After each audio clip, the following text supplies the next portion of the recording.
Hey guys, Joe Frasico here and welcome back to my YouTube channel. Today we have a 1927-ish, don't get me wrong on the year, beautiful Ford, this thing, right? So this guy brought it to us. It's a beautiful car. Wants us to rewire it. Okay, not a problem. So we got everything started on it.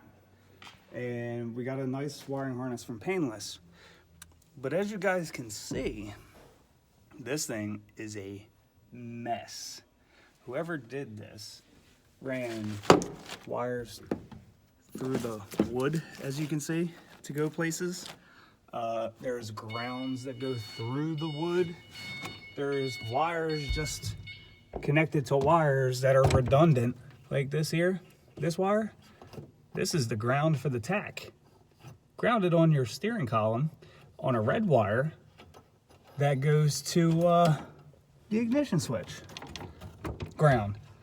Tell me how that works. Well, I'd be scared to own this thing about it catching on fire.